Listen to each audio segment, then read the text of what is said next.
यह वर्ष 1025 था। गजनवी साम्राज्य फारस के पहाड़ों से लेकर हिंदुस्तान के मैदानों तक फैला हुआ था। इसके शीर्ष पर गजनी के सुल्तान महमूद थे, एक उग्र योद्धा, कला और विज्ञान के संरक्षक, एक राजा जिनके शब्द ने राज्यों को आकार दिया। उनके सभी मंत्रियों और सेनापतियों में से एक आदमी चुपचाप उनके बगल में खड़ा था, अय्याज एक बार गुलाम था, युद्ध में पकड़ा गया, बाजार में खरीदा गया, दुनिया द्वारा भुला दिया गया, जब तक महमूद ने उसे नहीं देखा। अय्याज में सुल्तान को न केवल निष्ठा मिली बल्कि चरित्र भी मिला। अय्याज राजा के इतने करीब हो गया कि दरबार में कई लोग बेचैन हो गए। ईर्ष्या पनपी, फुसफुसाहट और तेज हो गई। एक भूतपूर्व दास राजा के बगल में कैसे बैठ सकता है? हम पर उससे ज्यादा भरोसा कैसे किया जा सकता है? वे अय्याज को देख रहे थे।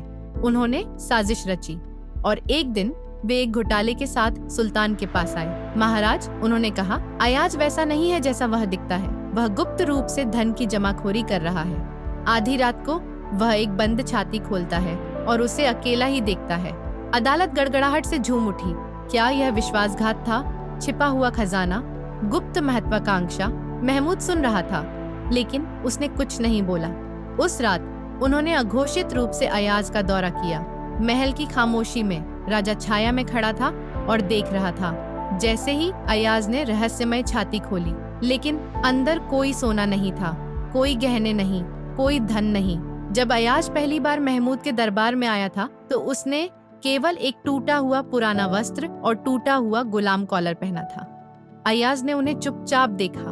उसकी आंखों में आंसू थे। उसने खुद से कहा, यही तो मैं था। यह वह जगह है जहाँ से मैं आया हूँ। मुझे कभी न भूलने दो। गर्व मुझे कभी न छुए। महमूद आगे बढ़ा, गुस्से में नहीं बल्कि भय में। सत्ता के भूखे लोगों से भरे दरबार में अय्याज ने स्मृति को चुना था, जबकि अन्य लोग महिमा का पीछा कर रहे थे। उन्होंने विनम्रता को बनाए रखा था और इसलिए सुल्तान का उन पर विश्वास पहले से कहीं अधिक मजबूत हो गया। लेकिन फिर भी दुनिया ने न्याय करना बंद नहीं किया। फिर मस्जिद में पल आया।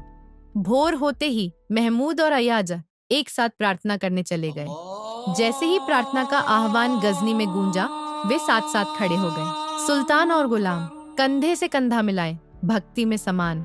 किसी ने अविश्वास से फुसफुसाया, अपने नौकर के बगल में एक राजा, लेकिन उस पवित्र पंक्ति में कोई राजा नहीं था, कोई नौकर नहीं, केवल मनुष्य अपने निर्माता के सामने एकजुट। सदियों बाद कवि अल्लामा इकबाल ने इस शाश्वत सत्य को कविता में लिया।